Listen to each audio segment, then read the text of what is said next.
সদস্য সংগ্রামী জননেতা অধ্যাপক মাহবুবুর রহমান। বক্তব্য রাখছেন সংগ্রামী জননেতা অধ্যাপক মাহবুবুর রহমান।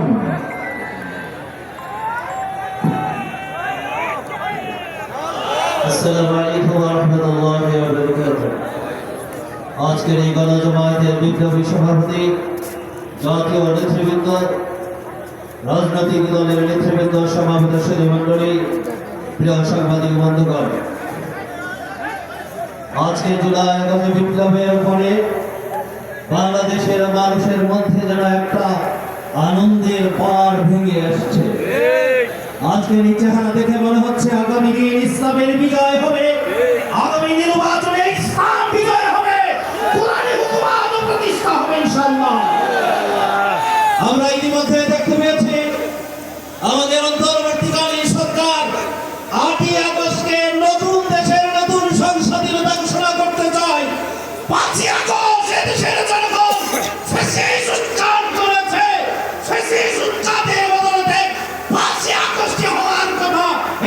নতুন দিনের নতুন রাষ্ট্রের নতুন বিনির্মাণের একটা হওয়ার কথা।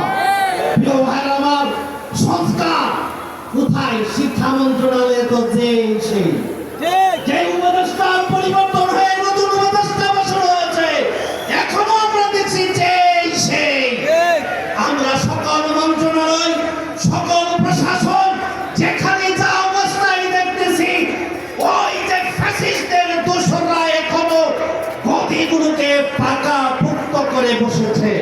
আমরা আহ্বান জানাতে চাই, আগামী নির্বাচনের আগে ধর্মীয় জনসর পিয়ার প্রতিষ্ঠা ছাড়া প্রতিষ্ঠায় দোষে হবে না।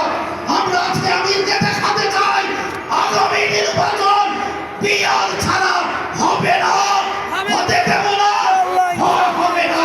এই আহ্বান রেখে আগামী দিনে ইসলামী হুকুমাত প্রতিষ্ঠার জন্য জান দেব, মান দেব, সময় দিতে কারা কারা প্রস্তুত আছে অবশ্যই